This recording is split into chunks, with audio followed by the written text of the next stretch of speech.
using knives that landed Albert Flick in prison over a 40-year period. But good behavior and shorter sentences allowed this dangerous man to walk free.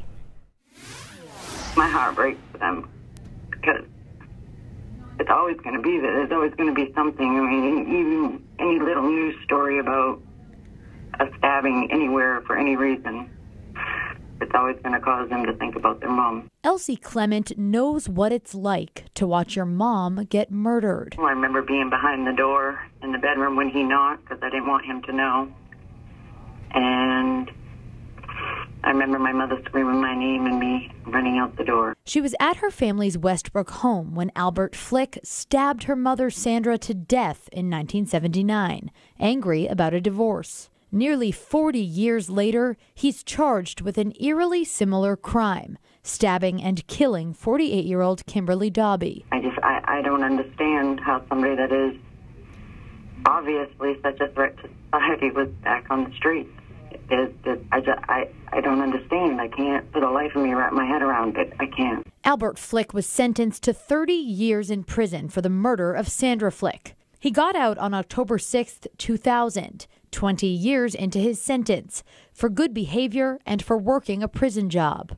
Albert Flick didn't turn his life around. He continued to commit crimes: criminal threatening with a dangerous weapon, tampering with a witness, violating parole, and in 2010, assault. Flick pleaded guilty to physically assaulting a woman, again by stabbing her with a knife. Prosecutors and even Flick's probation officer begged Judge Robert Crowley to give Flick a longer sentence, saying he was an extremely violent individual and that he didn't appear to be slowing down anytime soon. The judge denied the request because of Flick's old age, saying, quote, "At some point, Mr. Flick is going to age out of his capacity to engage in this conduct, and incarcerating him beyond the time that he ages out doesn't seem to me to make good sense." Albert Flick was released from prison on January 28, 2016. 2.5 years later, he's back in jail for stabbing and killing another woman. Elsie Clement wants accountability for anyone who played a part in letting her mother's murderer walk free time and time again. Justice for twin boys without their mother. I would like to just see them all in a line and stand there and tell these boys, explain to them how this man was on the street and how it's okay. How the law makes it all right for their mom to now be gone and them had to witness this. Now, Albert Flick will be in court tomorrow morning for his first appearance. His criminal history is long and very complicated, and for a more detailed account, you can go to our website or our mobile apps. Guys? Christina, thank you very much. Just such a disturbing story as so many people have been talking about, so thank you for that insight. Okay, so today, not my dog's favorite day. I know. Thunder, lightning, they're not happy. They're trying to escape from pretty much the state, and it's all Keith's fault. That's pretty much what happened. So, I tried to escape too. What say you? Yeah, we had some pretty good storms earlier, didn't we? Not bad. Got a few still rumbling up in the mountains. So there's the first round, the strongest over York and southern Cumberland County. Now it's more stratiform rain, but take a look at the second line that's developed coming out of New Hampshire here and moving into Rangeley and Eustis. Our longtime weather watcher Betty in Eustis is going to get some good thunderstorms in there. So we'll watch this line, see how it hangs together. You know, typically they die down when you get the sun setting and the instability goes down, but the atmosphere is pretty juiced today, so I wouldn't be surprised to see those continue. Meanwhile, a couple of showers and thunderstorms here over down east, but a more stratiform rain off to the west and southwest. Dew points are high, as I mentioned. The atmosphere very ripe for these strong and severe storms, with the dew points in the 70s, mid-70s in Freiburg. So hour by hour, showing you that second line, trying to make it into the interior by later on tonight, tends to fizzle as it reaches the coastline by 10 or 11, but I wouldn't be shocked to see an isolated shower thunderstorm make it to the coast around that time. After midnight, we start to clear out. Tomorrow, start with a few clouds, but then off to a beautiful day by late morning with a lot of sunshine and temperatures in the 80s. Guys, these thunderstorms are changing our air mass, and the next few days look fantastic. We'll talk more about that in a few minutes. Well, we definitely look forward to that, because when the weather's nice, you want to go to the beach, you want to hang out. You certainly probably don't want your kids to, do anything technologically related. But when it's rainy like today, the tablets, the smartphones, the computers, they're kind of unavoidable. Now, there is a summer program for kids actually using all of those gadgets to help kids get ahead. I hope my kids are listening to this. Exactly. Some kids as young as 8 are making their own apps and games. They're coding not only digital coloring books and language translators, but the framework for their future careers. And those in the tech industry also have their sights set on the bigger picture. This is all the coding for the tic-tac-toe, and that took a long time, but it didn't work. That was sad. If at first you don't succeed, Okay, then translate to Spanish. try and try again. When it comes to coding, that's what Lion Peterson Goad had to do to make his first app. I was like, hey, it worked. It's cool, I can go on to the next one. He learned how to code 3 months ago and has already made as many apps. I did a tic-tac-toe game, like a whack-a-mole game where you just tap the mole and it goes different places and you get points. And a translation app, but right now, just for Spanish. I tried turning it into French to make it easier for my French classes, but that didn't work out. Coding it's challenging, but the results are fun. They are among the 30 Portland area students taking part in a Codex program, a collaborative effort by South Portland-based WEX, a provider of corporate payment solutions, and both the Boys and Girls Club and YMCA. So there's a shortage of engineers on a national basis, but it's particularly acute here within the Portland area. Ryan Taylor started the program after noticing a need to invest in and inspire the next generation of engineers. This button is for making the color go small, and this button is for making the coloring go much bigger. By swapping crayons for a keyboard, coding could give way to countless career opportunities, and the skill could also help save the world wide web. Anything like internet breaks down, just like doo-doo-doo. I love that. 14 kids in the program were surprised with their own laptops that they got to take home today, but they got them on the premise that they will continue to teach their peers about coding. Kids and the stuff they're learning today. Unbelievable. It really now, is if my unbelievable. kids would do something productive with their screen time, that would be way better. I bet you they know how to use emojis. And by the way, happy World Emoji Day. Right on time, Apple is rolling out a bunch of new emojis, including plenty of hairstyle options for people with red, curly, gray, or even no hair. So red-haired people will no doubt be thrilled with the addition of redhead options available in a range of skin tones. And curly-haired people will finally have emojis that better reflect their hair texture. Jeremy Burge, the founder of the emoji reference website Emojipedia, that's a thing, says that these new characters were created in response to user requests for more diverse emoji hairstyles. Okay, so when can we use these new emojis? Later this year for iPhone, iPad, Apple Watch, and Mac. Apple hasn't revealed the exact release date, but the company says the new icons will be available as part of its upcoming free software update. And it's not just hairstyles. More than 70 new emojis are on the way, including one highly anticipated by Mainers, that lobster. The lobster. Bring exactly. it on. All right. Also, bring on some stuff, because it's Amazon Prime Day, and lots of people are taking advantage of the huge sales. Yeah, that's what we need, Lee. More stuff, including those that are looking to steal items right off your porch.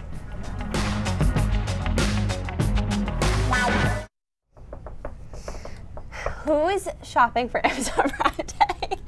I really want to know, actually, because I tried looking for like a big deal last night, and I couldn't really find a deal worth swiping on. Yeah, I didn't see that there was anything where I was like, wow, that is such a huge deal. Right. I don't know. I mean, there were some definite deals, but nothing that made me click. Yeah, I don't know. Nothing clickable. Disappointing. Hey, someone here, Rachel Harvey, says that her cat ran into the attic, so scared of thunder, so at least you're not alone on that front. So I have 4 dogs. 3 of them were fine, I mean, for the most part. They barked, the little one barks whenever it thunders. He thinks somebody's barking at him, so he barks back. Mm-hmm. That's your buddy Maddox. I love Maddox. So, but Husky, she actually has a name. Her name is Harper, but we just call her Husky because she's a Husky. She does not like it, and I mean, like, freaks out, like she's terrified, and it's awful. I feel badly for her. Fireworks or thunder, and she flips. She wants to escape. She was in the backyard. She dug a hole under our fence and gut herself out. And meanwhile, your wife is home, pregnant, dealing with the kids and the animals, and now the thunder and the new dog, the other dog trying to break free. In the middle of this thunderstorm, like it's torrential. I'm digging a moat basically just to try to put some cinder blocks in. You should have seen him when he came back. He was covered in dirt, sweat. I'm just like, I can do it. It's the beauty of living, 5 minutes from work. I can zip back and forth. Yeah, but that's just so much for you guys to Well, you don't want your dog to escape. So it's been a day. She did not like the thunder. She does not like it. So I feel so bad for her. A lot of people are chiming in on Christina's story today, Yeah. Which was very fascinating. And we were actually, even behind the scenes note, we were commenting on just how well the piece was put together with documents and that sort of thing. These stories can be hard to tell because we're a platform where we have to show. It's not always visually pleasing. Yeah, and I think Christina did, she did the best she could and did it really well of showing this important information in a way that was able to, you could follow along. But there are so many questions, and not just about, it feels like across our country now, judges are really getting called to task for how a lot of these people out are, how are they out in the first place? The just officer recently, shooting the other day in Massachusetts. Yes. There's a lot of the reduced bail judges, initiative. So. It's interesting. Just a few hours left to score some amazing deals, at least that's what they tell you, on Amazon Prime Day. Roughly 100 million subscribers have been taking advantage of the summer version of Black Friday. With thousands of products arriving at homes all over the country, police are warning people to be careful after a number of people in Maine reported stolen packages. Chris Costa shows us how you can keep your stuff safe.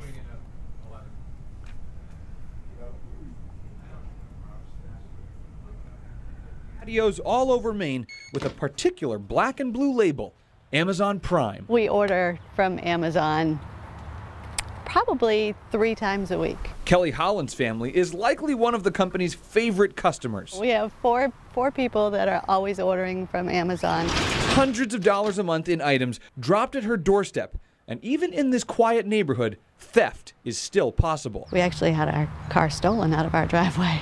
Yeah. You're kidding? No. Just sometimes you drive by homes and you can see on the porch clearly there's 3 or 4 packages that have just been delivered. Police urge people to have anyone at home or next door take care of your package as soon as it gets delivered and track the package with notifications if possible. The vendors are pretty good about, if it's a smaller package, trying to slide it onto a porch or a stair or something that's out of sight. But that doesn't always happen, and the package is in plain view.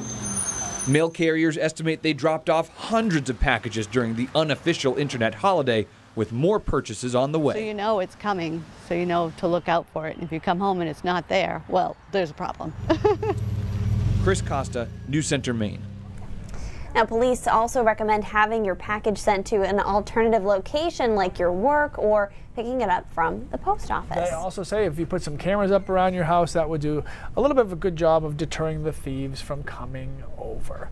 So rumors have been circulating online. Do recipients of Locks of Love have to pay for their hair donations? We will verify if that's true. And Keith Carson with your full thundery forecast.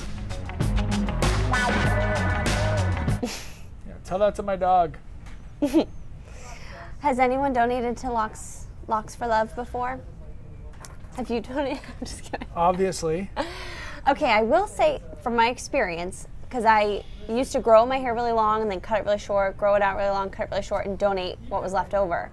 I have donated before, and I did have to pay a small fee, and it was, I can't remember if it was like a shipping fee or if it was like a processing fee, but I did have to pay a little bit. It wasn't anything crazy, and it never deterred me from doing it again, but that's for you donating your hair. Mm-hmm. I think this is about the people the cancer pay patients for the who donated are receiving the hair. Oh, interesting. Do they have to pay? Interesting. Yeah, so I think that is what we're about to verify if that is true or not. Okay.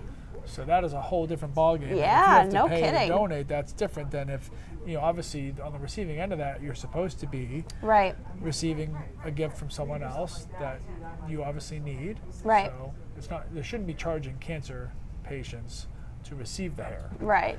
So I don't know if this is true or not, but I'm interested to find out. Me I haven't too. read ahead to see the ending of this story, so it doesn't sound like that's something that would be true. If I had to guess without seeing the story, I'm going to say it's false, that patients do not have to pay to get the Locks of Love, and I hope I'm right. I do know that like wigs in general are really, really expensive. Like I have a friend who has alopecia, so she has no hair at all, and has to buy wigs, and she buys like the real human hair wigs, and they're very, very, very expensive. So she only gets one like every few years, like that's it. Yeah. She'll like use it until it's done. Not a great shot, guys. Sorry, this is all you're getting for now. I got nowhere else to go.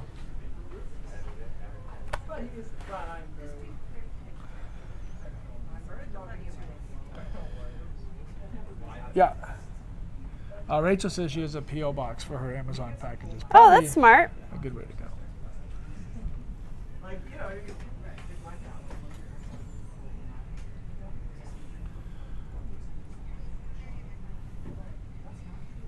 Yeah, Chad's bringing up the John Williams. I'm changing that to Gone Away. Okay.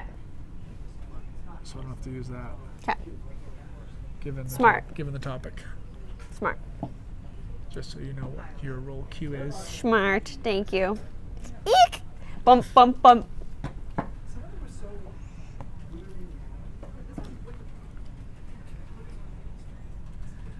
So this is something that's resurfaced from a couple of months ago. It's gossip that still hasn't gone away. Folks here in Maine have been sharing and talking about a post online claiming that Locks for Love charges recipients for hair that's been donated.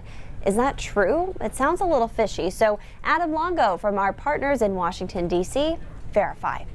The social media toilet bowl filled with garbage, stuff just getting made up. Our boy Ken Morgan from Adelphi, Maryland, saw something about a popular charity that seemed odd, so he hit up our Verify team. I've been seeing a story on Facebook and Twitter about how Locks for Love has been charging cancer patients up to $1,000 for hair that they've had donated to them. Can you verify this? All right, so we took a closer look at Locks of Love, and in 2017 they responded saying this is a rumor that had been circulating a couple of years now.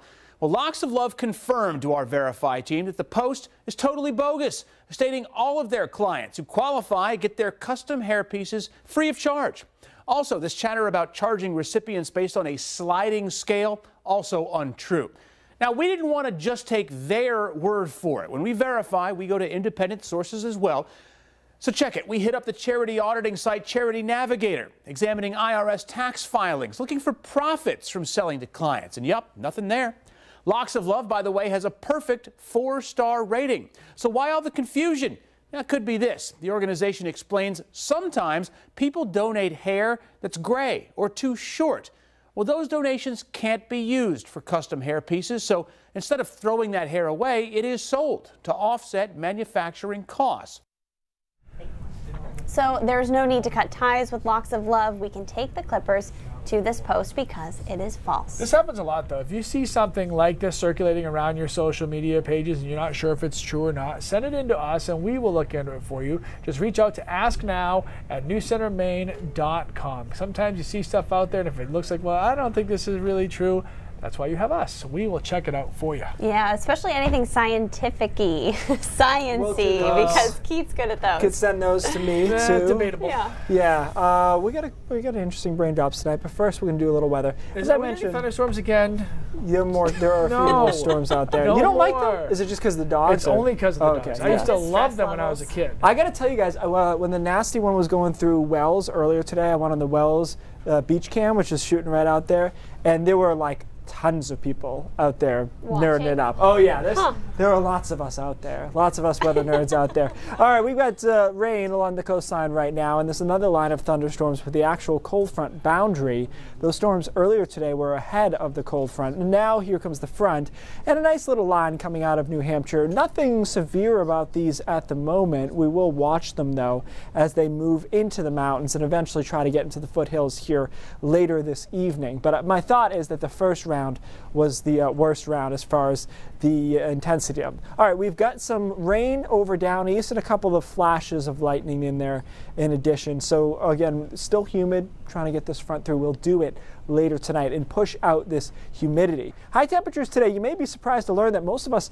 were in the 70s for highs today, some 80s in Portland and Sanford, but it felt a lot warmer than that because the dew point was quite high once again. We've had that a lot this summer so far with the dew point of 74 in Freiburg, 72 in Lewiston, and 71 in Portland. So that is in the oppressive range. Even though it's not all that warm out, that hot out, it does feel a lot more uncomfortable. So we'll watch that line of showers and thunderstorms moving through again, eventually into the foothills, and maybe making it into, say, Lewiston here by 10 or 11, but I think it dies out after that, and we don't see much activity as it moves towards the coastline.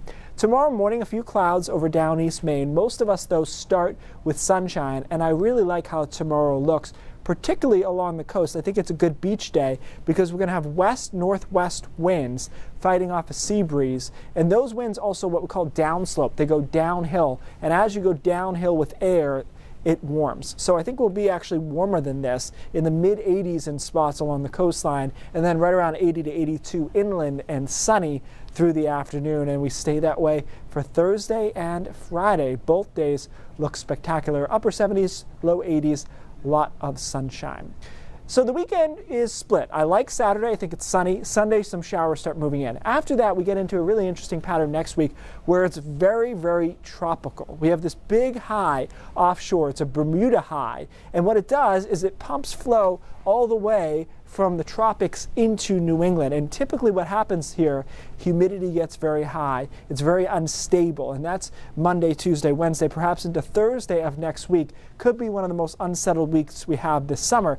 Unsettled doesn't mean terrible, but it will be very Floridian in nature, guys, with a lot of pop-up showers and thunderstorms, which means, importantly, I'll have to work through my lunch break again next week, which was that's really what came of today's thunderstorms.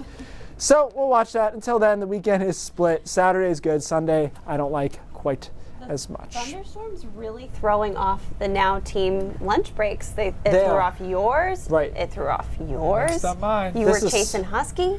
It's true. This is what's important. But I do think it'll be interesting because it will be one of those really sticky weeks that people here tend to not enjoy too much. Okay. Sounds great. Awesome. We'll get through it. They always do. All right, Keith, thanks. Most preteens these days are known for their affinity for Fortnite and spending countless amounts of hours on social media. That is true. And it's true for some, but not necessarily all preteens. So take 12-year-old Mackenzie Garcia and 11-year-old Allie Pino from Lewiston. During the school year, Allie's dad raises money through social media posts, and then the girls go shopping, pack up some bags of food, and supply them to almost 60 students at their own school. Students who don't get enough food. Like some kids, when they're at lunch or whatever, you can see just how much they're trying to consume, and some of them, they ask for other people's food, and it made me think that those are probably the kids that are trying to get as much food as they can while they have it. We will have much more on these two amazing girls and their efforts tonight on News Center at 6 o'clock. You can check them out under the Now section of our website or the Feed Maine section of our website as well. All right, a lot more coming up on News Center Maine at 5:30. Let's check in with Amanda Hill for a preview. Hi, Lee and Lindsay. President Trump continuing to draw criticism from both sides of the aisle following his comments at the summit. But today, he attempts to clean up the mess. Plus, emergency dispatchers deal with a lot of unusual calls. But a dispatcher at the Lisbon Police Department handled an emergency she could not have imagined, helping a few folks out on the other side of the world. That and much more coming up at 5:30. All right, very much looking forward to that story. Stay with us, a Science-y brain drops when we come back. Sam on YouTube. What's up, Sam? Hey, Sam. You get your stuff delivered to work? That's not a bad idea. If your work doesn't get annoyed by that. Well, I know some workplaces will get annoyed by that, especially around the holidays when everybody does that to hide, presents. Anyway, someone asked me today, Madison, our intern asked me today, do your dogs, my dogs, are they freaked out by the thunder? And I still don't know because I haven't had Tito a year yet. We've only had Lucy a couple months. and I haven't been home with them during a thunderstorm, so they could be going crazy for all I know, but I don't know because I'm not there. Yeah, I mean, there have been times where Husky has been home inside the house. I'll turn the stereo up as loud as I can to hope she doesn't hear it, just to distract in any way. And we'll come home and there's parts of the house that are just trashed because she flips. So there's no good. She did, yeah. They found her. She got brought back, but I had to go home and reinforce. Poor Husky. She likes to escape. She's like Houdini. She also, oh, by the way, and I wish we could put a camera on this. And this is not an exaggeration. The opening that she dug through is about this big. How does she fit through that? She's a full-size husky. Was she like suck it in and go through? I don't even know, but when I saw the bar, there's white fur all over the bar, so I know that's where she went out, and the fence is bent, but I don't know how she morphed to get underneath that. She's Houdini. She's Husky-dini. Husky-nini. She's Husky-dini. That sounds like a cocktail I need to have when I get home. Hey, get Lindsay a Husky-dini on the rocks. With a sugar rim, please. You're not even old enough to have a cocktail. Me? Say what? I'm going to charge those after because I'm afraid about time. You'll forget. I see Rachel needs me now when it comes to weather, huh? She's like, hey, when the storms leave, I'm stuck. My flight's Oh. So now she needs Okay, so I listened to every word you said during your forecast, so don't think I didn't. Okay. But will there be Cumberland County thunderstorms still tonight at some point? Yeah, isolated. Not enough that you can leave the dogs out, if that's what you're asking. No, I'm definitely not leaving the dogs out. I just want to know if she's going to freak out again. I'm just preparing for that. No, she's not going out again until I reinforce the reinforcements. I'll be at the depot in the morning at 7 when they open. More cinder blocks. You need to dig under, maybe. I did. Okay, today's Brain Drops is... There's a delay. Yeah, we can all hear Keith on a second delay. Change that. Right. Today's Brain Drops may not be great for you if you are not a fan of flying, which we talked about as a very safe method of travel. We did a Brain Drops on that before. But a flight coming out of Ireland on the way to Croatia had lost cabin pressure. Okay, that... Some of the tweet stuff from the people that were on this flight. So as they descended, the oxygen mask drops. That's what's supposed to happen now. You can breathe, you have oxygen, but keep going down if you can, and you'll see one that's not so happy. So people started bleeding from their nose and their ears.